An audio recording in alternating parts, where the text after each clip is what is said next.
Are the January 6th defendants heroes or villains? Did they all storm the Capitol with the intent to dismantle democracy? Or were there patriots that were there? These patriots that were caught in a trap laid by their own government? Or is it a little of both? I'm not sure. The truth is never simple, but the truth is important. Today I have a man with me who spent a year in prison, including 4 months in solitary confinement. That is the definition of cruel and unusual punishment. Now, he spent all that time in prison. The Supreme Court is the one that released him for what came down to 4 nonviolent misdemeanors. Sound fair? I think he's clearly a victim of injustice, but does that make him a patriot?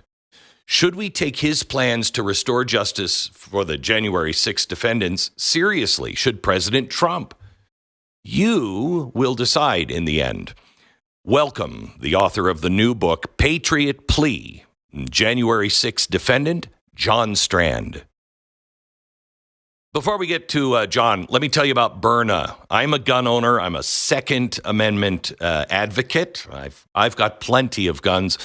Unfortunately, I lost them in a boating accident. But anyway, one of the things I do have that I didn't lose in the boating accident is something that is 100% legal to carry in every state. You don't need a background check.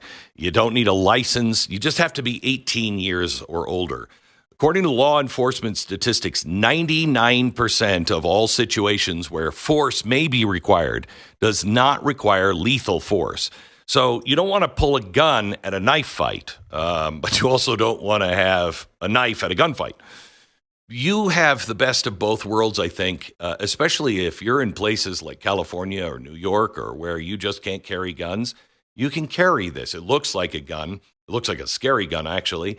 And it shoots rounds out that are less lethal. They'll shoot out tear gas or connective little projectiles that hurt. The tear gas or the pepper spray, whichever, could go 60 feet, and it will incapacitate somebody at 60 feet for about 40 minutes. Legal in all 50 states. No background checks. All you have to do is go to Byrna.com. Byrna, Byrna.com. Make sure you go there now. Byrna.com/Glenn and save.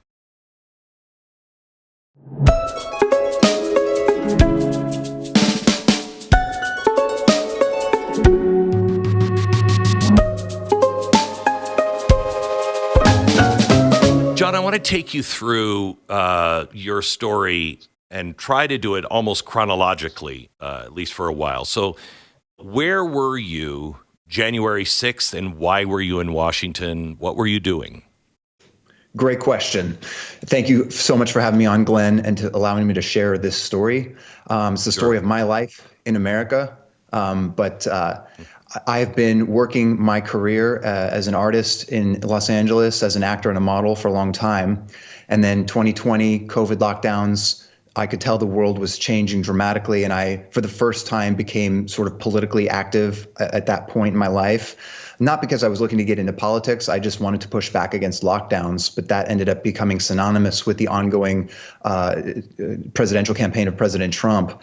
So I was leading a freedom rally in Los Angeles called the Beverly Hills Freedom Rally. President Trump actually retweeted that, became really well known. We had tens of thousands of people coming into Beverly Hills to support the freedom and liberty movement, as I saw it. And that's how I got to meet Dr. Simone Gold, who founded America's Frontline Doctors, which rocketed to the stage during the COVID chaos. And that's why I was in Washington, D.C. I actually would have been leading my own rally in L.A. to support the Stop the Steal effort, asking for an audit, a forensic audit of the election. But because of Frontline Doctors, we were scheduled to be on the East Coast for a whole 2-week speaking tour. January 5th and 6th were 2 dates on that tour. And Dr. Gold had been invited to participate in a rally with a government-approved permit alongside of a number of congresspeople and other national figures. And I was her communications director and security guard at that time, so I was there. So when you were there, you obviously attended the rally, Stop the Steal rally. When you went into the Capitol, did you go in with the intent of stopping the certification of the votes, or what was your intent when you went in? I didn't intend to go in. So once I was in there, my intention was simply to figure out how we got in there. Then how did you get in there first then? So there was some confusion during the course of the day. This is one of the aspects of January 6th that people often gloss over or have not had a truthful accounting of. It was a very long day. There were over 1 million people in the city. There were a variety of activities scheduled in advance. There were, I think, over a dozen different permits that had already been secured for various free speech activities that day. Ours was just one of many. So we had attended the morning event at the Ellipse where President Trump spoke famously. Right. And then it had been expected in advance that there would be a march, a protest march, as is very common, along Constitution Avenue from the Ellipse to the Capitol for afternoon events that would incorporate speeches and so forth. We traveled that distance and arrived at the Capitol building to find, to our confusion, that there wasn't a stage where you would assume there would be a well set up environment to have Congress people and other national figures delivering speeches. But the audience was there. So the way I describe this is truly, I think, the best way to understand the reality and the context of what happened on January 6th, particularly in the afternoon as we approached the Capitol building.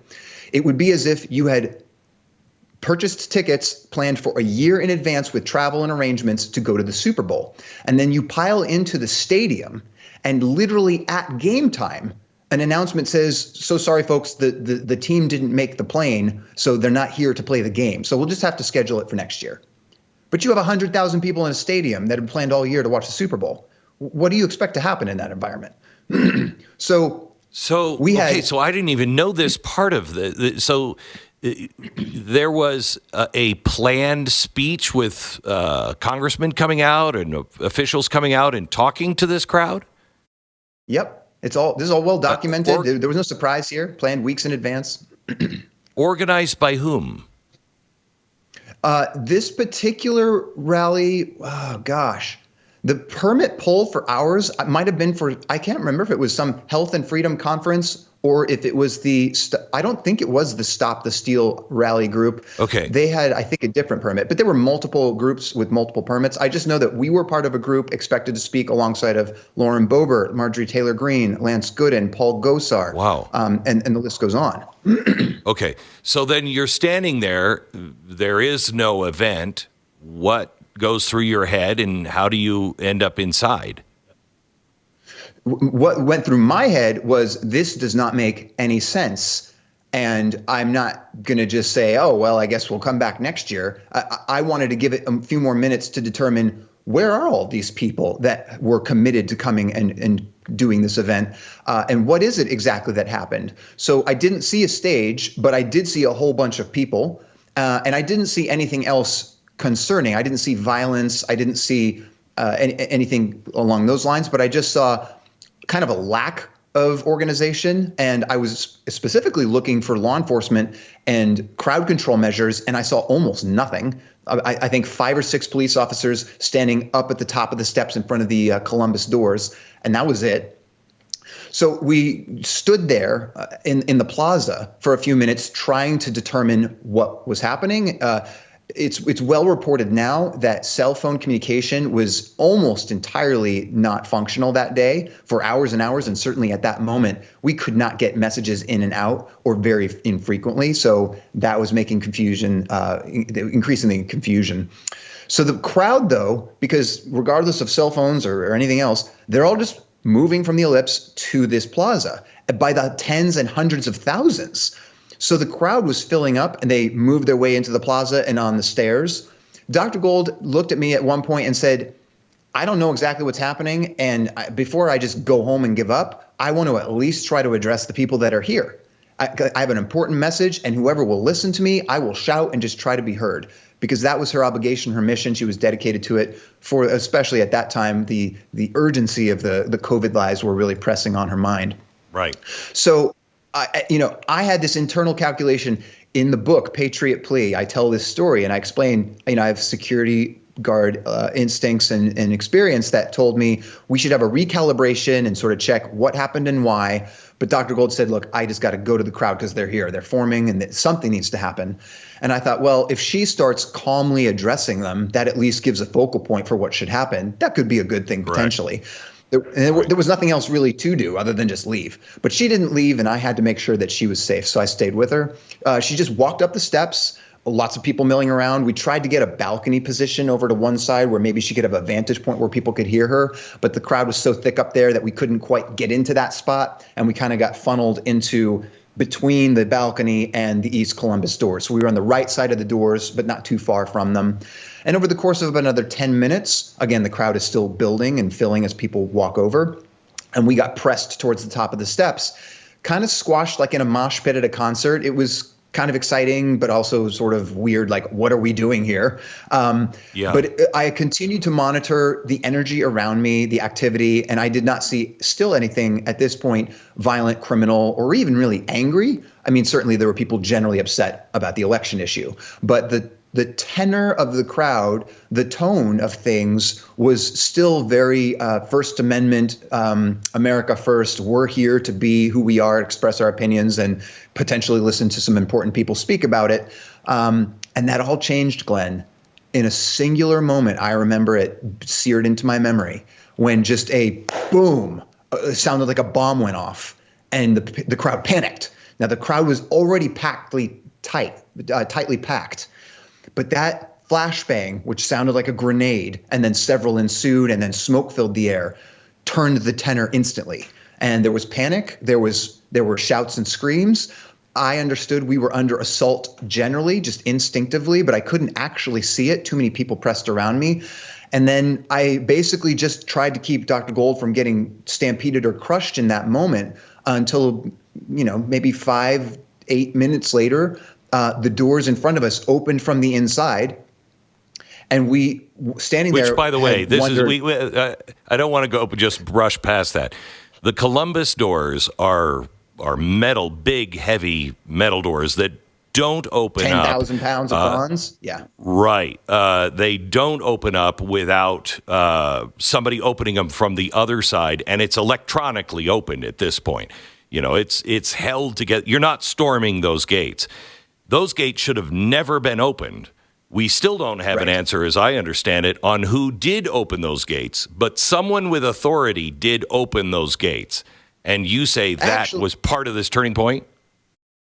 Well, it was a turning point. I will be accurate with you about the specifics as I understand them, though. Okay. It's actually a non-government citizen who was prosecuted by the Biden DOJ. I believe his name is George Tenney, who opened the doors from the inside by using the emergency release mechanism, because there are two sets of doors. The 10,000-pound bronze outer doors, called the Columbus doors, are supposed to be locked with a padlock, but they were unlocked and swung open. I don't have a good answer as to why that happened. And that's no small detail, because those outer doors being swung open visually give an obvious invitation to enter the doors. That's a ceremonial entrance. You don't swing them open unless there's a reason. And in that protest moment, many people, and myself included, thought perhaps they're allowing people to come up to the doors or even walk through the Capitol, particularly when there were so many people, not a stage, no other crowd control measures. Where are these people supposed to go? What are they supposed to do? So over the course of time, it seemed that, okay, either they're going to have more police come and say, please leave and go this way, or they'll open the doors and have people walk through, which is what ended up happening. Now they're saying that they didn't allow that and all the other things they're saying. But of course, that's not the honest reality of the situation. But in the moment, that turning point, I'm crushed up against the doors, the crowd around me. I'm simply trying to keep Dr. Gold upright and safe and praying, literally praying and hoping, okay, cops are going to come and disseminate the crowd in an appropriate manner. And instead they attacked the crowd, whipped them into a frenzy, and then allowed the doors to become open inside. The crowd flushed through, and I was pushed inside. I mean, I could not have just stayed there. There was a avalanche of people behind me pouring in those doors. Dr. Gold actually stumbled over the threshold. There's video showing that I keep her from actually being trampled, pick her up, move her straight forward away from that melee. And then what happened next? I mean, you see two uniformed officers go right past us. They could have said, hey, go this way or that way. They went right past us to other people. We just proceeded calmly straight ahead, found ourselves in the rotunda with red velvet ropes. And then we stayed within the red velvet ropes, essentially for the rest of the time we were in the building, just wondering, how do we appropriately get out of here? So when you talked afterwards, Rolling Stone said you sent a private text message after January 6th that said, "We stormed the Capitol. It was insane." What do you mean by that? Yeah, they love that text message. That was at trial. Right. Thanks to Rolling Stone for crowning me MAGA Zoolander. That was the best marketing campaign I ever could have asked for. That's right. I love it. So consider them friends. But I mean, that was just naturally what was in my mind. But I'll explain why I said the words. First of all, the analogy about the Super Bowl is the exact same idea here. So I always ask people, when you get excited that your high school or college football team they're an underdog and somehow they had an unbelievable fourth quarter comeback. In the last 10 seconds, they score the last touchdown and they win the game that they never should have won. What happens? You storm the field. Is storming a violent act? Well, of course not that kind of storming. Obviously, we didn't mean we stormed the Capitol like our troops stormed Normandy. They had guns and they intended to kill people with them. That's a violent storming. When you storm the field in excitement, it's not violence, it's exuberance, and it's a celebration. So that the storming term really was more appropriate in that sense of things. That no one had guns, no one was intending to assault anyone or certainly overtake the building or the government, because that's just ridiculous. But to say you stormed in all at once in a crowd moment of excitement is what ended up happening. And I mean, it was insane. Right. Hang on just a second, because I'm trying to put these two storylines together. Before you write this, you are in the Capitol. You just told me you were kind of pushed in. You were just trying to get out. And it sounded like an insane situation. Totally. But you're also, by explaining storming, you're also saying you were excited and it was a victory. So what was the victory? What was the excitement that you were feeling? The excitement and the victory was really what I understood before I even got there.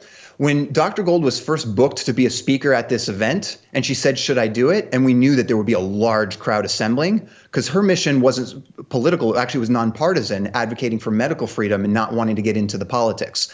But because of censorship, we had to go where people collected in person to hear. Otherwise, we were silenced. Right, so we said, absolutely, we're going to go. But I knew in the back of my mind that this was a historic moment forming. I had no idea what was actually going to happen with January 6th as we now see it, of course. I couldn't have known that. But instinctively, I knew it was historic. And of course, I was proven right even beyond my wildest imaginations. As all of this insanity was happening, confusion, weirdness, walking through the rotunda and all of that history, and you're in awe of the 250-year experiment of America.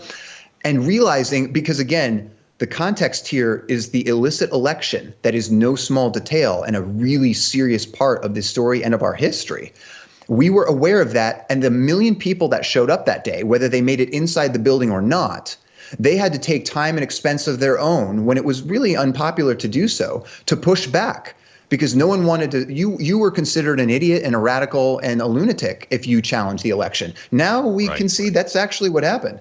But it wasn't popular or credible, so to speak, to do that at the time. And I understood the history of the moment in the sense of 1 million people showing up, being brave enough to do that. And that's what I thought was the victory, that they stood firm in their convictions and they exercised their First Amendment. So at what point did you feel like this could be trouble? I could be in trouble here, that I could face prosecution. Did that happen at all on January 6th? When you were in the Capitol, did you have any feeling that this could become a problem? No, not in the sense of I personally being prosecuted, not on January 6th. Maybe the next day, but even the next day, my instinct or my frame of reference is the fake. We call them fake news for a reason, right? They're constantly distorting and lambasting and hyperbolizing and just it's insane. So the next day I'm thinking, okay, they're trying to make this sound like a terrorism event or whatever they're calling it, insurrection. What does that even mean? But it just didn't sound credible because I was there, Glenn. I was in the crowd. I saw and felt it, so it didn't make sense to me. But because you were on the other side of the Capitol with the Columbus doors, you also wouldn't have seen the people that were breaking the windows and fighting on the stairs. So you had a different vantage point. When did you realize that stuff was happening? I started to see those vignettes the next day, and probably by January 8th. Yeah, probably because the first day cells were still down. It was hard to get much content. I was just sort of debriefing with my immediate team that was around me. But the next 2 days, then you started to get a sense that, wow, okay, there were some more violent moments that happened that I was unaware of. Of course, now I understand how those actually occurred, and I firmly believe the evidence clearly shows. Well, let's wait. Hang on just a second. Okay, I want to come back to that. I want to get to that. Okay, I just want to take it first chronologically, and then we're going to take it apart and what we've learned since. So, when did they come to arrest you? How did that happen? When did you know? Okay, this is something that involves me now. I could go to jail. So I didn't have any sense of it the day of, like I said. The next couple of days, we realized this was being portrayed, at least, as much more. I had people, actually, the next day, they sent me an FBI Most Wanted list poster. And I was in the top row, Glenn. Wow. You never forget your first time being on an FBI Most Wanted list. Let me tell you. I bet you don't. I hope not to find myself there, but I bet you don't. Do you have it framed? I hope as well. Yeah. It's still framed at the top of the FBI's Twitter profile, Glenn. Oh my I'm not. 4 years later, my mugshot is a cell phone camera of me in my trademark Maverick aviators and black leather gloves, standing by Dr. Gold as she's trying to preach the message of truth and medical freedom to the world that will listen in the rotunda. But that picture is still pinned to the top of the FBI Washington field office X profile. It's insane. So that's unbelievable. A couple days, I got that picture and I got the sense that, okay, they're clearly working this up into something much, much bigger. But again, because I was there, I saw what I saw. And because I know who I am and what I did and what I didn't do, I know I didn't do anything unlawful. I know I had no criminal intent. I know I was scheduled and invited to be present, and I was doing my job in my official capacity, and that's the only thing I did. I had a rock-solid alibi, regardless of what anyone else may have intended to do or otherwise. I knew I was completely innocent. So I had no intention of saying or proceeding otherwise. But we did have advice like, you should probably get out of D.C., we just stuck to our travel schedule. We were there another couple days and then back to Florida for other speaking events and then back to Los Angeles. So 12 days later, January 18th, the irony is not lost that it was Martin Luther King Day. And on a Monday morning on MLK Day, in a quiet 2-bedroom apartment in Beverly Hills where we had a headquarters for the organization at that time, we were on a conference call with several colleagues, and our lives were forever shattered by blood-curdling, screaming yells so loud that my head literally vibrated, as did the walls. We could barely register the shock and wonder, are we under attack by criminals, when our door was pulverized by a battering ram, literally, and flooded into our apartment, 20 armed officers in black tactical gear and machine guns and red laser sights bobbing on your chest, like a Jason Bourne action movie. It was terrorizing. It was abhorrent now that I think about it. Even in the moment, shortly after the shock wears off, I realized this is the U.S. government assaulting peaceful citizens in a major city in the U.S. as if we were terrorists. This is backwards. This is so wrong. And, I've only since then been able to contemplate and really measure the impact of that trauma, not just on myself, but hundreds and hundreds of J6 Americans assault. So And it's did they call you at all and say, hey, you could come in for an interview? Hey, here's this wanted poster. We know where you right. are. You know where we are. Can we just talk? There was no communication. And did you think about reaching out and saying, hey, I'm on your wanted, FBI most wanted poster? I mean, should I come in? I mean, Dr. Gold actually had the Washington Post reach out a few days before our arrest and say, would you do an interview? And she wanted to be forthcoming about what happened. So she said, well, sure, why not? And yeah, I was there. I was invited to be there. I gave my speech. That's what happened. I did nothing wrong. So I don't really have anything else to say about that. And that was days before. But no, the FBI, the U.S. government, did not advise us or request a meeting or say, come turn yourselves in or anything. They just broke our door down on a Monday morning and clearly intended to terrorize us, demoralize us, silence us, and really send a chilling message throughout the community and throughout the country that the U.S. government is in charge.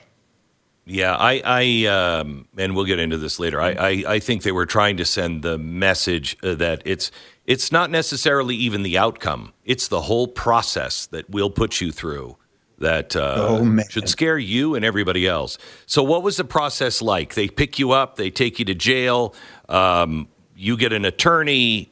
What are you charged with? What do they say? Man, so your point is exactly right, Glenn. The process is the punishment, and they plan to punish you, I mean, at every juncture, at every possible nook and cranny of the bureaucratic machinery. They will weaponize it. And I mean, that goes down to the last detail. Like, for example, first of all, I explained the raid and the assault, which was just egregious. People can die from those misused tools of violence. And I was disappeared for 4 days without a phone call. I mean, that's so outrageous. Dr. Gold had to hire a private investigator to find out what had happened to me and to force the government to allow the bond process to happen to bail me out of jail. They should have bailed me out within hours, obviously, but they chose not to for whatever excuses they love to pull because they can do whatever they want. They're the government. I vanished. No family member, no lawyer, no one knew where I was for 4 days until we pressed the issue there. Then when I get out, then I'm given a public defender and arraigned and explained, this is what we're charging you with. And it was, I could hardly understand what they were even saying. Obstruction of an official proceeding. Wait. When you got in there, you have a right to a phone call. Did they deny you your right to a phone call? Yeah.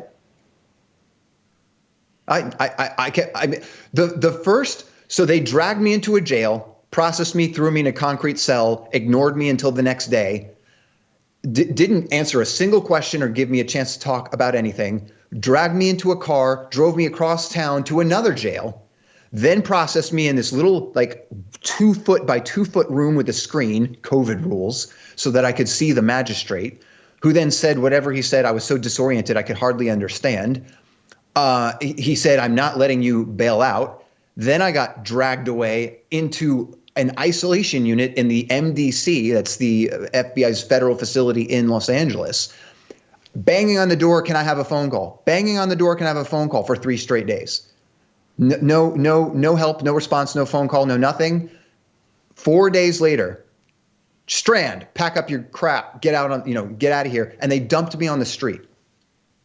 And then, thank God, I found where the public defender's office was, walked there and said, could you please help me? I have nothing to my name. And then someone found me and picked me up off the street 4 days later.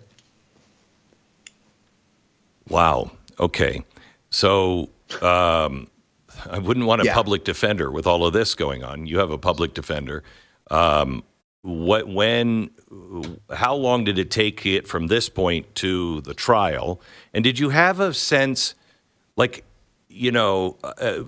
Hitchcock is one of my favorite filmmakers, because it's always the innocent guy who's like, wait, I can't believe this is happening. What you just described happened in North by Northwest, his movie. And you have to believe, as his characters always do, okay, this is just a mistake. This is going to work itself out. Justice is, I'm going to get to somebody reasonable.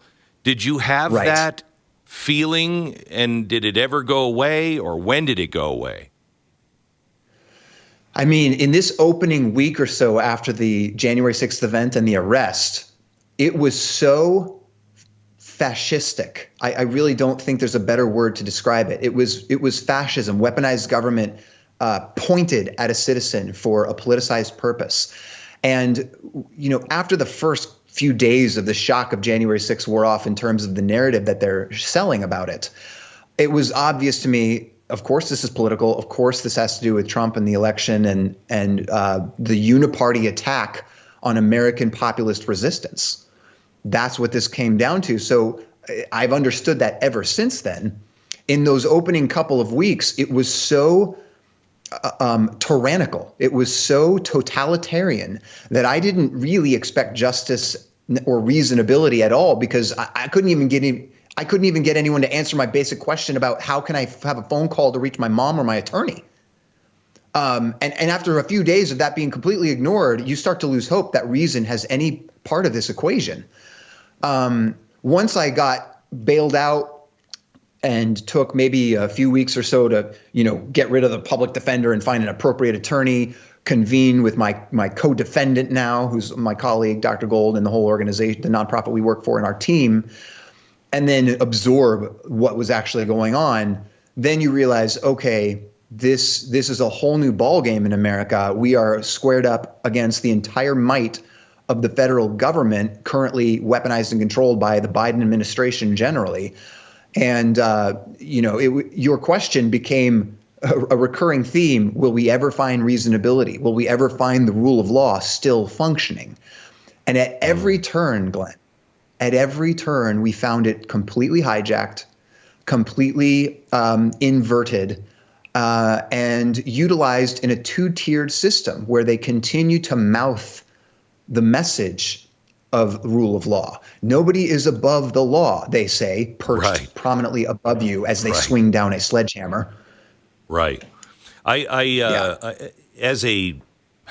not a journalist, but I work with journalists, and as we were trying to find out what was happening, we couldn't find out anything. I called congressmen, I called senators. Where are these people being held? How can we talk to their attorneys? We as members of the press, we couldn't break this wall of silence. As members of Congress and the Senate, they couldn't break the wall of silence. At the beginning, this was what you did. You were just almost in a China-like way disappeared. Yeah, our families and our attorneys couldn't break the wall of silence. If your direct attorney cannot reach his client, what country are we in? Correct. Correct. Okay, so let's go to the trial now. They're charging you with obstruction of, or jury tampering or obstruction of justice. Was it both of those? Well, so everyone calls it obstruction of justice colloquially. And they use that term, obstruction of justice, to basically say you're obstructing what duly should happen and blocking the government from performing its duty. So in that general sense, it sounds like, well, that's not good. We shouldn't allow citizens to do that. But the exact title of the parent statute, obstruction of an official proceeding, right, is what they say. But I was charged specifically with Title 18 U.S. Code 1512 C2. And 1512, the title of that statute, is tampering with a witness, evidence, or informant. Witness, evidence, or informant. Okay. Now, that sounds like a trial. Also, if you go back to where the law came from, and this matters because in our system, legislative intent actually matters. It's not acceptable to just take English and, scrabble it into a weapon to your fashion and your liking. Right. What the legislators intended matters. When the legislature passed 1512 into law, and you know this because the president at the time, George Bush, said this when he signed it. He said this should never be mistakenly used against political protesters. He actually said that. It's on record. Wow. And the purpose of the law, clearly, was to close a accounting loophole that ensued from the Enron Energy Corporation scandal. And they basically said, oh, it was our attorneys that shredded documents that tampered with witness or evidence. So you can't prosecute us for it. So they closed that loophole and said, if you delegate your tampering of a witness, evidence, or informant to a third party, the third party can be liable. What does that have to do with protesters that are complaining about illicit election and gathering at their house of government to redress, ask for a redress of grievances per the First Amendment? What does that have to? It obviously has nothing to do with it. Which is how the Supreme Court ruled, which got you out of prison after only a year in prison. Let me go now to they charged you, they convicted you. What is it like standing as an innocent man, and even at your worst, if you would say, okay, well, I was in the Capitol and I can, this parading thing, I can understand how you give me a ticket, maybe, okay, you give me a ticket for something, or I get a slap on the wrist. When they came at you and said guilty, and the judge said prison, what was that like? I mean, it was serious, Glenn. I'm not going to say otherwise. That is a sledgehammer. Prison is a sledgehammer. I describe it in my book as watching a freight train in reverse, like in slow motion, that's coming at you, because I knew this was coming before it happened, but I'm kind of slowly moving ahead towards it. From the arrest to the trial was over a year and a half. It's a long time. A lot of stuff happened during that period of time. Terrible stuff. Civil rights abuses, persecution, exhaustion, defamation, a constant assault from the media, betrayal from friends and my family. I was digitally assassinated for my entire career that I had really spent my life and put my life, or I'd taken a lot of risk in my life. Yes. To do what I've done, putting myself out there to be an actor and a model and these things that are very difficult to try to achieve. And I had all of that I was digitally assassinated in a heartbeat on January 7th. None of that existed anymore. And then suddenly I was propped up by Rolling Stone and everyone else as this target, come and destroy this guy. And they spent a year and a half destroying me before I even got to court. It's pretty amazing. And of course, I've lived some of that. It's remarkable. It's remarkable. It really is. Yeah. And so that there's more to that story, details in the book that people really should dig into and that we should really talk about in our country, as far as being honest with ourselves, what is happening, what we've allowed to happen, and how we get guardrails back on, because the guardrails have become swords in the hands of an enemy that is stabbing us with them. So before we get to those solutions, let's pause here for a second. And before we get to what they did to you in prison, talk about anything that you feel needs to be addressed here on that. So we have to reclaim the essence of innocent until proven guilty, right? We just had Daniel Penny sacrificed on the altar of DEI and BLM garbage insanity. And it's going to take a lot of reverse engineering to sort of give him a reasonable life back. And people like that. I don't think you ever do. People don't understand. And this is a baby comparison to you. But, for 10 years, the media and powerful people came after me with all their guns ablazing and did everything they could to destroy me and paint me. And I will never get that opportunity with maybe 40% of the country to ever be anything other than that. And that's a big deal.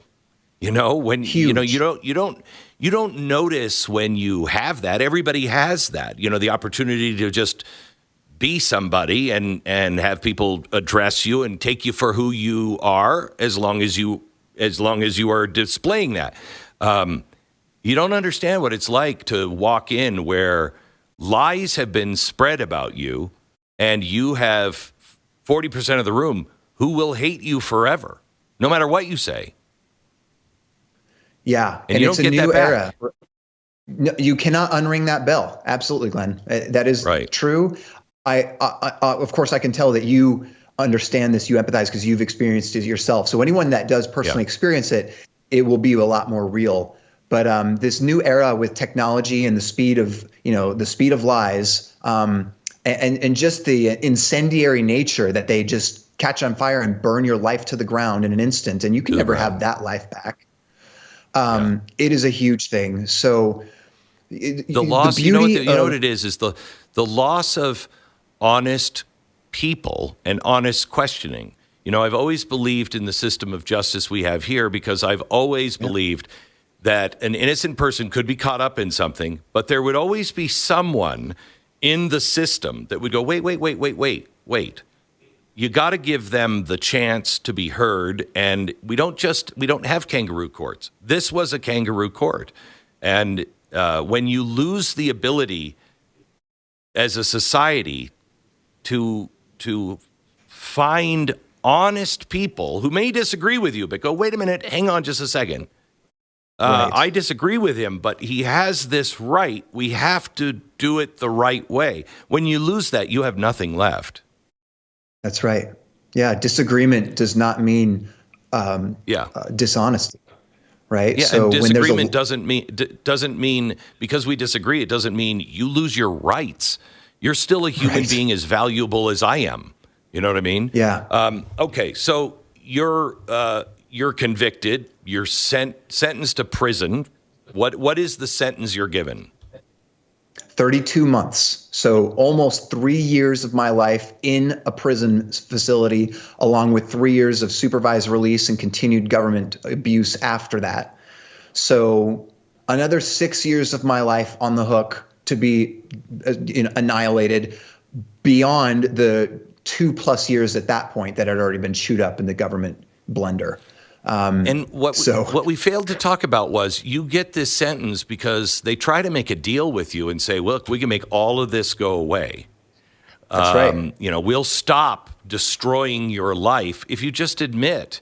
I mean, this is very 1984. Just 2 + 2 = 4. You wouldn't admit when you're standing there and you realize I've had 3 years in prison. Did you ever have a second where you went, oh my gosh, what have I done? I should have taken Not the one plea second. deal. Good for Not you. 1 second. It was so You clear realize to me, how- Glenn, at the very. You realize how Yeah. odd that is, right? I do.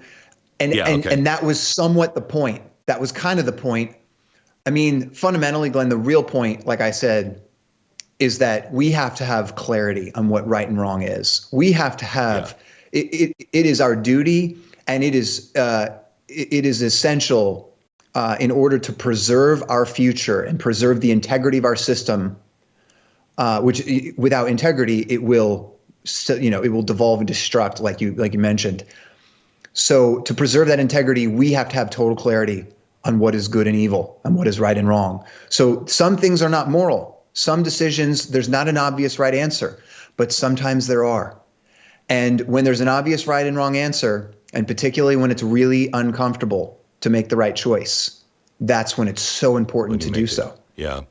So when you get to prison, you think of prison as a couple of things.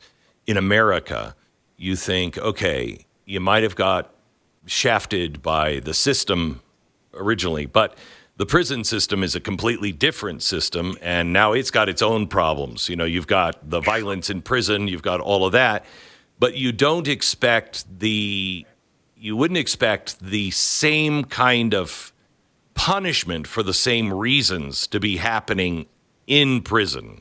Do you know what I mean? If it's, I do. Unless it's a fascistic country, you don't expect the prison to take out political vengeance on you. But that's not what you found, is it?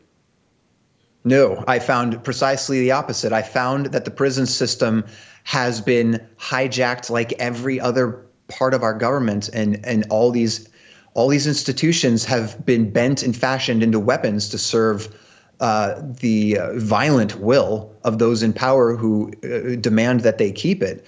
So man, the trial, like you said, so many lies, so many in your face distortions and manipulations and just violations of their ethical and legal duty. For one thing, it was very clear that the jury was going to convict me because they're from D.C. They're Washington, D.C. residents who 95% voted with full open hatred against President Trump. Obviously, they're going to not just convict me. They were looking to crucify me, and it was, and it was enjoyable for them. So the prosecutor didn't have to openly lie about evidence. He could have just said he was there and he's one of them and, take it from here. But no, they spend all this energy lying, manipulating evidence. My website and book shows all of this in great detail. It's shocking, actually. And it's something we really need to dig into. It didn't just happen to me. And it's part of that kangaroo court. When we say kangaroo court, Glenn, we're not exaggerating. It is fully, truly that. I know. And then in prison, especially in Washington, D.C. Yeah, especially in D.C. In prison, and I was not in a D.C. prison. I was in a federal facility starting in Florida.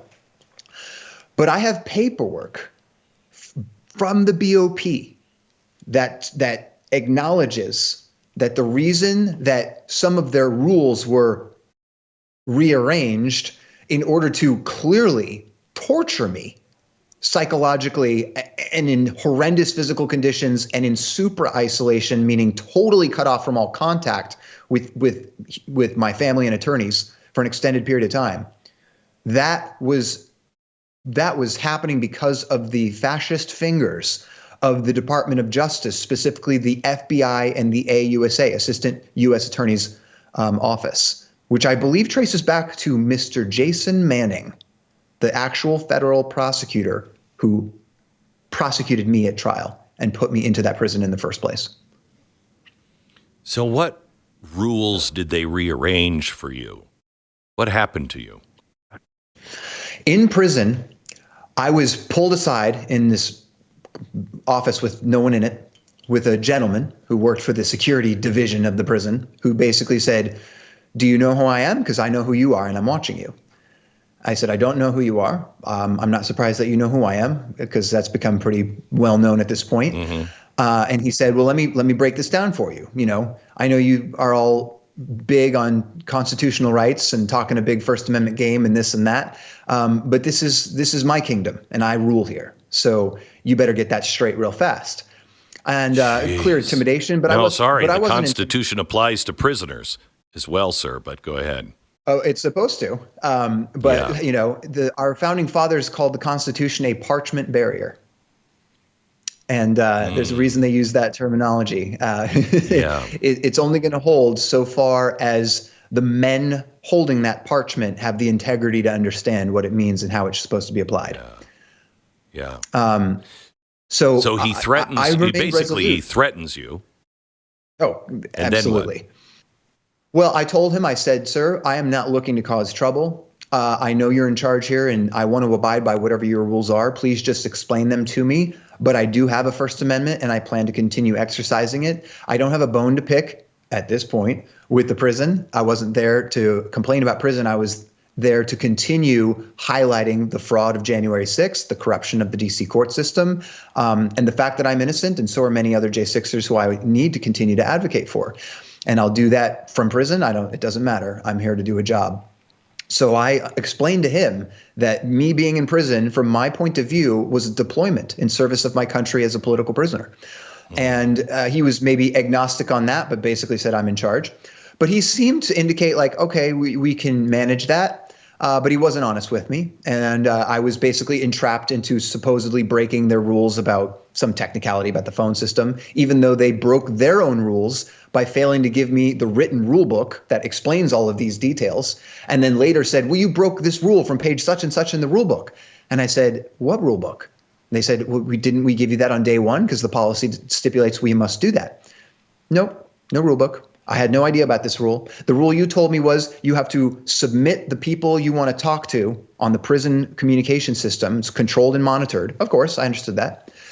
Submit those people, and if we approve it, then you can talk to them. Well, I did that. I talked to them, and then they said, "You broke the rules. You're going in the hole." And then, long story short, they disappeared me for 4 straight months of horrific isolation abuse. I can barely explain it. I heard about you at this point. I Right. mean, what you were going through. I heard that you were in solitary for 4 months. And again, we tried to get senators and congressmen to give us any details what's happening, and they were blocked at every corner as well. What is solitary confinement like? I mean, it's terrible. Physically speaking, it's very it's very suffocating. It's just very harsh, and it's very desolate. So I think maybe that's a good word to describe that. In addition to being very uncomfortable and very intimidating, there is this element of total despair that creeps in very quickly, but continues to gradually build. And you realize you're being strangulated by this sense of despair that you can't quite see or identify, but there's no remedy for it. You have nowhere to turn. You have no one to talk to. You have no honesty or logic or rationality in an explanation of anything. Most of the people there ignore you or are rude to you. So it's like being in I describe it as, imagine you were on a submarine, Glenn. So like I said, I'm on deployment. So this is a military mission. I'm trying to take it seriously. But I know I'm in a war and there's people that are against me or whatever. I'm on a submarine and suddenly someone trips me and I fall into this closet. The door swings behind me. I jump up, but the door's already locked. I'm banging on the door. And then I suddenly hear this sound as the submarine, I could tell, is dropping to the bottom of the ocean. And then it hits the bottom. No one is coming. You keep banging on the door. No one is answering.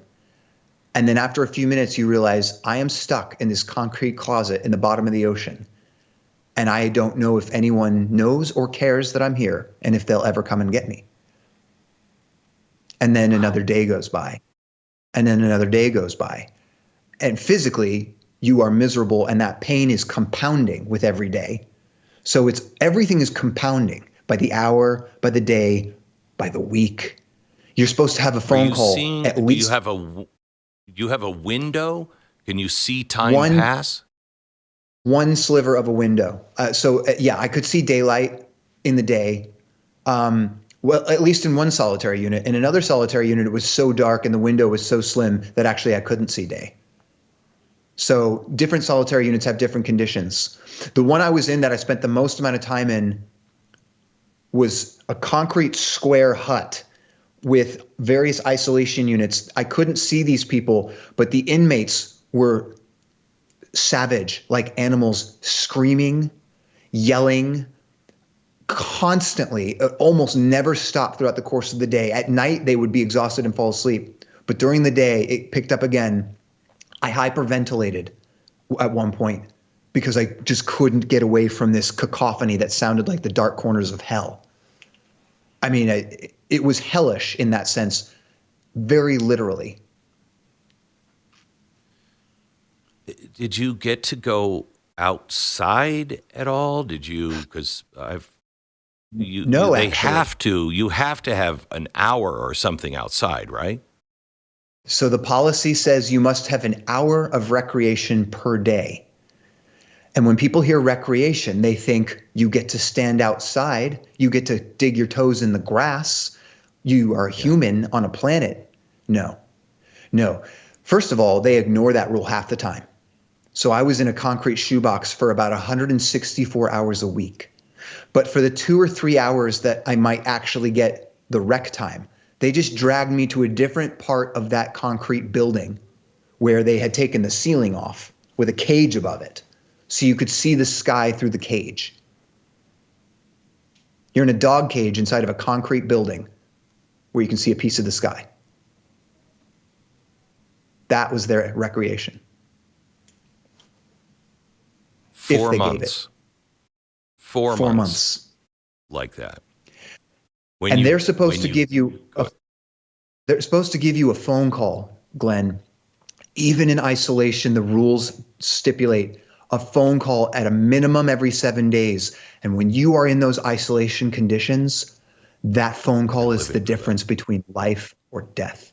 You will scratch their eyes out to get that phone call. I was ready to scratch my own eyes out just to hear the voice of my mom or my girlfriend or my attorney or someone tell me, we're still here and we're going to get you out of this hell.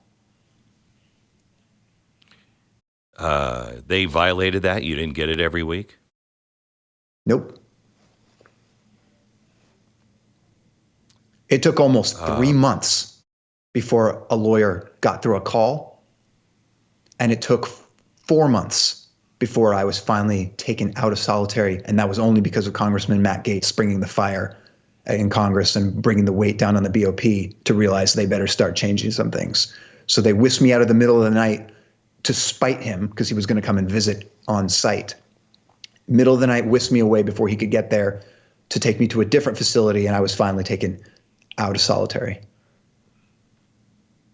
You were put in general pop? In a different prison, yes. I was finally put in general population in Oakdale in Louisiana. And that's where I wrote the book. Was that a Martha Stewart kind of prison? No, definitely not a Martha Stewart prison. Slightly less terrible than Miami, still a terrible place. I detail that in the book as well, because I had 6 months there to kind of learn how quote unquote normal prison works. And I had at least the opportunity to have a shower every day. I had the opportunity to kind of structure some of my own time to process what I had just gone through the previous 6 months, and to wrestle with a lot of questions with God and with myself and with what I believed my country to be before this happened. And so I wrestled through those questions. I read some books, and then I wrote my own book while I was there in general population. When you're in solitary, could you read books? Did you have access, or is it just you and your thoughts? There's a lot of you and your thoughts, but I did get some books. The rules stipulate they're supposed to provide books to you. They did at times. They don't always follow those rules either, but I did get some books, and I had a few guards that were nicer than others. So I had a few guards that tried to make sure I had a book and a Bible. They blocked my U.S. mail. Wildly illegal. It's just not acceptable in this country. There's no law that allows that to happen. That is against the law to block U.S. mail from a U.S. citizen. But they blocked most of my mail for most of those entire 4 months. But I did have a couple guards that would sneak some letters into me. Okay. So let's talk here about, I mean, there's so much more, but you can get it in your book. But you're fascinating to talk to. Let me start with where I am and tell me where we differ. Okay. I have a problem with people who were violent, and that is the police and people who were in the masks, breaking windows and, fighting. But it's hard to tell who was a good guy defending themselves and a bad guy, wishing intent on the cops. And I think at this point, everybody would have spent their time in prison. If this was a normal case, everybody would have already served enough time. And I don't think it's fair to, Donald Trump says we have to take it case by case. And I understand that thinking, but when you know that something has been wrong with a prosecutor, you don't just let the one guy that you know for sure has been wrongly prosecuted. If that pattern appears in other cases, you got to let everybody go. Because fruit of the poisonous tree. Something's wrong. So just based on that concept and that law, every single person should be released, because you can't go back and say, well, this guy wasn't as bad, because you don't know. It was the same people involved that did you. And we know that was wrong. So how do we do anything other than say, everybody out? Everybody's out. 100%. Time served. 100%. Right. You are correct, Glenn. You are absolutely right. And I don't think there's a credible argument against what you said. It is absolutely fundamentally clear that this process was totally corrupted. It was irredeemably tainted, legally speaking. Correct. And people, I guess, would argue and say, well, but that's not the way it works. We have this. We have this for a reason. I'm not making up something new. I'm not asking for something that hasn't been done before. This is our rule of law, is it not? Exactly. That's the term I wanted to say. When we say the rule of law, what does it mean? It means there is a pre-established rule by which we comport our behavior, by which we comport our review and investigation, by which we comport our administration of justice. And that rule says that if the government is shown to be nefarious or corrupt or even just derelict, you must throw it out. And it's very simple. Why, Glenn? It's very simple. Why? The founders told us, I believe George Washington, when the people fear the government, there's tyranny. When the government fears the people, there is liberty. And George Washington also said, government is not eloquence. It is force. It's a fire that will burn things to the ground if you don't keep the guardrails. So Thomas Jefferson said we must speak no more about the good intentions of man, but we must bind them down by the chains of the Constitution. Correct. Now, here's the thing on this is when this rule has ever been enacted before, you don't get mad at the person, the judge or whomever that says, wait a minute. All of this has to be thrown out. You're supposed to get mad at the prosecutors. You're supposed to say, you morons have done this in a legal way. You've let bad guys go and you've persecuted good guys now. It's not the judge, or in this case, not Trump, that is making this judgment. This is the way it's supposed to be because you screwed up. And without that slap on the face, not on the wrist, but on the face of the prosecution, you'll never change anything. 100% agree with you. And I wouldn't call them morons. I would call them knaves and scoundrels because they weren't stupid. They knew what they were doing. This was political, of course, and ultimately it was evil. It was highly unethical. It was wrong. It was a egregious abuse of their prosecutorial power and of their government-issued positions of authority. It was immoral. It was wrong, and it was gravely evil and has caused an incredible amount of destruction and even death. So that's not an exaggeration at all. But so Glenn, we got to go ahead. Don't forget the before we get to the prosecutors. The first step was not the prosecutors, but elements of the government that facilitated and instigated this. There's a lot of evidence of pre-planning. For example, the FBI operation, the Whitmer Fednapping hoax, well documented. No really argument against this. The FBI field director, Steve D'Antuono of the Detroit field office, oversaw that operation and then was reassigned to D.C. right before January 6th. Yes. So a lot of interesting, credible evidence. But we'll put that aside. We'll say, for the sake of argument, without assigning negative intent or criminal intent to the government, we can see with our own eyes clearly what they physically did that was egregious violation of their duty and their protocols. That created the conditions and accelerated. When you said you are upset about violence committed by people in black gear breaking windows, so am I. But those people aren't in jail. Correct. I am not aware, please correct me if I'm wrong, but I'm not aware of the military style tactical units all dressed in black, which of course you can't identify them, who were the insurgents that first broke the windows to gain the initial access to the building that then allowed people to blunder in and then open the doors for me, and I stumbled in. So well, I just know that I've never seen conservatives dressed like that. Before. I've seen Antifa dressed like that. I've seen the government dressed like that, but I don't generally see conservatives dressed like that or act that way. But that doesn't mean they couldn't have been, but we don't know who they were because it doesn't seem to be any effort to get those guys.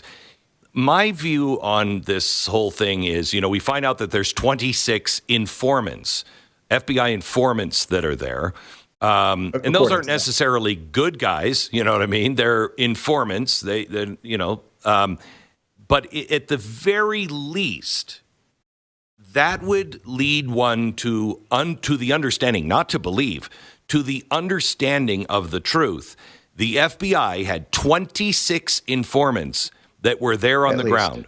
That means, at least. That means at least 26 FBI agents knew what was coming if it was planned, okay? If it was planned by these, this grassroots, vigilante group, that means 26 FBI agents knew that was coming. So then explain to me how the National Guard wasn't there. Explain to me how the police weren't alerted. If you had the FBI knowing, this is the most innocuous charge I could possibly bring on the FBI is, okay, so you weren't involved, but you knew it was coming and you did nothing. That's the best scenario. What do you think happened? I think we know for certain that Nancy Pelosi and Muriel Bowser are officially entrusted with the responsibility to protect that building. They openly denied the 10,000 National Guard troops that President Trump had duly authorized and done his part to make it possible. Right. So there's a handoff there. What do you attribute that to? Just incompetence, hating of Trump? What? No, I attribute it to, it's just not reasonable to think that these people are that dumb. It's just, they didn't get to the positions of power that they are by being dumb. They're not dumb. Okay. They're smart. Right. They're just very, very unethical and immoral. And I think evil is really the accurate term. So clearly Pelosi and many other people benefited by creating the conditions for a violent event of conflict, which they could then misrepresent and distort and exploit in a myriad of ways. This isn't a grand conspiracy theory like they had the map of the whole thing from the beginning necessarily, right? But they've game planned and war gamed these things, as we've noted. And they very clearly denied 10,000 troops that obviously should have been there. Remember, my first thought when I walked up to the building was, I don't see the stage, and why aren't there cops or crowd control here? Because there's 1 million people coming to see a speech. It's just objectively insane. So, the optics that they complained about were really the optics of making them look completely derelict as government officials. But because they have the bully pulpit, the microphone, and all the government weapons pointed at us, they can just shout their story. They can parade the January 6th Unselect Committee show trial, literally a show trial, for 1.5 years on primetime television, gaslighting us all to death. So that's how they get away with it. But if you're calm and reasonable and objective, and you go through the evidence, and you're not taking Nancy Pelosi's side or President Trump's side or anyone else, just what actually happened here, it's not that hard to figure out what happened, and it's not that hard to, you could say, speculate, but we could speculate that Pelosi and company clearly had motives and they had an objective. They had an agenda to advance, and they had an opportunity to exploit by facilitating the conditions for an event of violence to occur that never should have happened. And without the government's involvement, it would not have happened like that. Right. So even with you are saying they allowed the conditions. They maybe even encouraged the conditions a little bit. But we have cops on video taking fence down. Yeah, right. That doesn't explain like the pipe bomb or anything like that, which clearly that was what was that? I mean, that just seems planted by people who did have a master plan. They may not have said, oh, this is the way it's going to happen at the Capitol, but they wanted to make sure that something happened, and those pipe bombs were put in with somebody with an agenda. The vice president was moved to where one of those pipe bombs was for a reason. And it seems to me they just didn't need that reason anymore, and so just brush it aside. Right. Does that seem reasonable to you? Absolutely. Contingencies, right? Again, these people aren't stupid. Yeah. So, and also, as we mentioned, there isn't one single quarterback of everything. I mean, I Yeah, don't right. think generally that you can say the grand conspiracy ends up with this person calling all the shots. It No, doesn't quite work like that. So no. there's overlap and there's disarray to things. But yeah, there's just a lot of evidence, and all aspects of it should be investigated honestly and completely by the Yes. incoming administration. We have to have answers to this. And I had a accountability. meeting. I didn't have a meeting, but one of my guys who was working for me at the time, he was kind of a right-hand guy. He had a meeting that was asked for by the Soros organization. And so my right-hand man met with the right-hand man of Soros. And we interpreted it as clearly as a threat because it started with your boss is going to stop saying these things about my boss. And it only went downhill from there. And I talked to somebody right after who knew George Soros, who had worked with George Soros, and I said, what do you make of this? And he said, that was clearly a threat.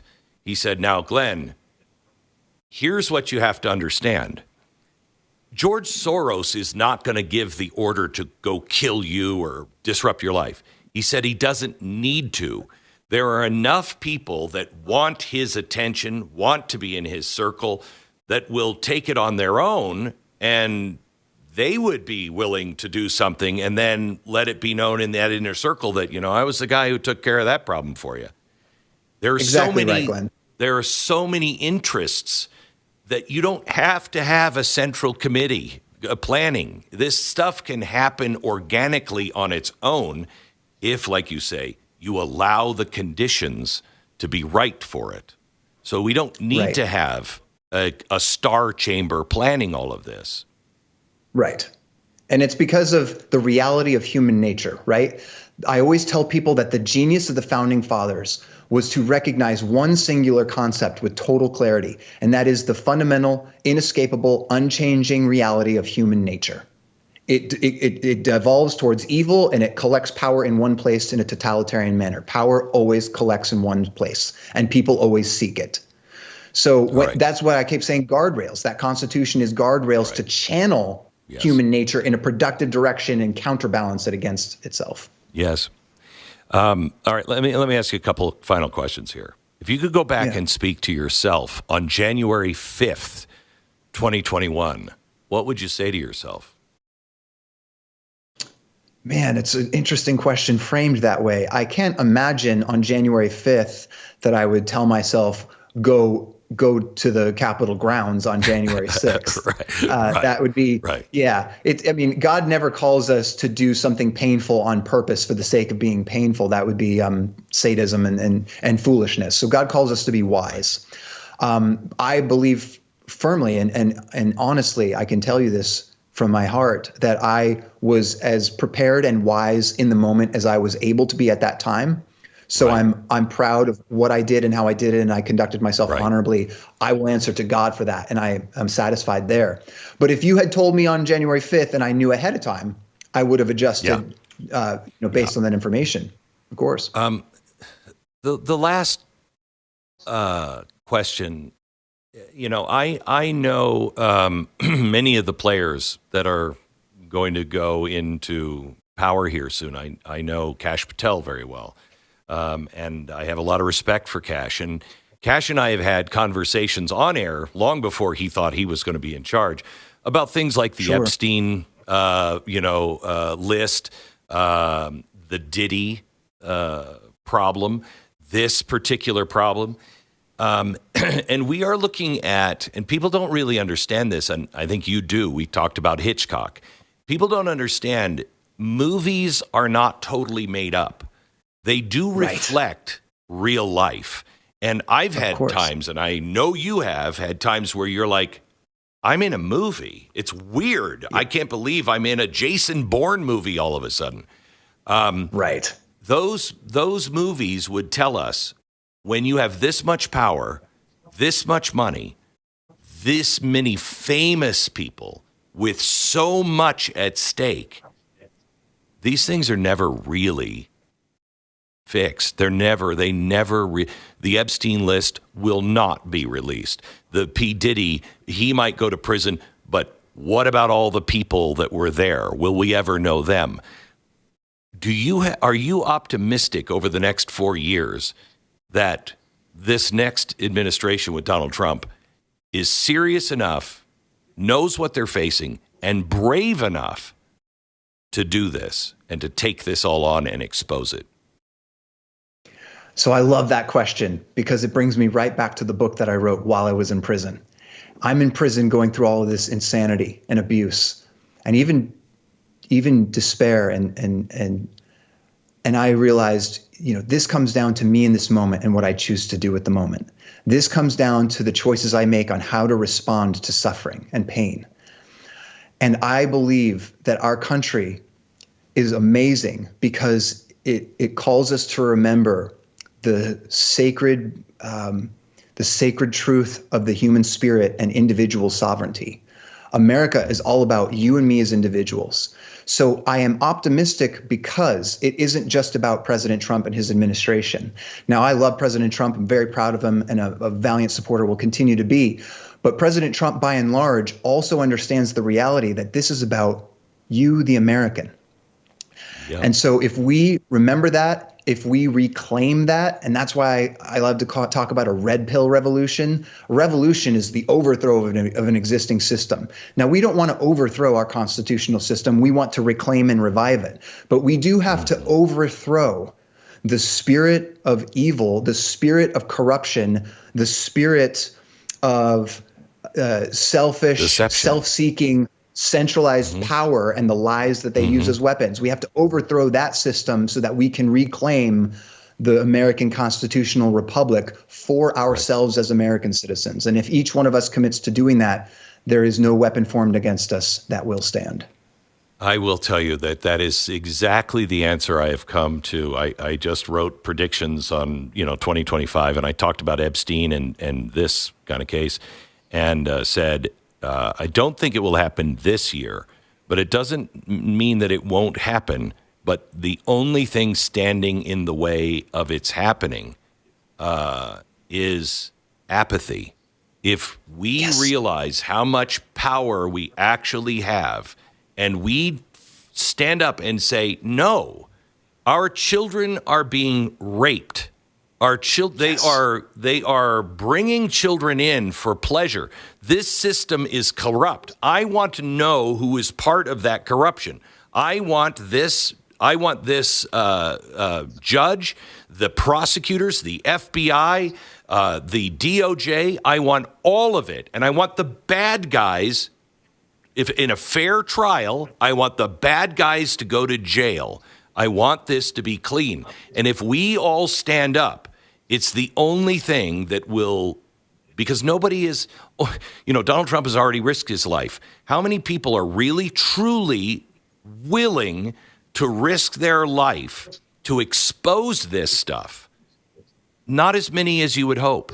I mean, look at the number of FBI agents that stay quiet, even though they know what's happening is wrong.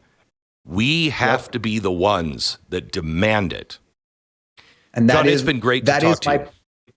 Yeah, go ahead. That is my patriot plea, man. The patriot plea, right? That's my call, is that we need to raise up a remnant. It won't ever be everyone, but the American Revolution, this country, the United States of America, formed in 1776 with 3% of the colonists participating in that effort. 3% was the remnant. And I tell a story in the book about Gideon, a Jew that God found in a wine press and said, "You, mighty man, are going to save the nation of Israel from the hordes of Midianite marauders." And he's like, "Me? Like, I don't have anything going on here." God said, "It's not about you. It's about me and your obedience to the call. Raise up those who are willing to exercise uncomfortable courage." And he had 32,000 Israelites that initially answered. And God said, "That's too many. I want the remnant.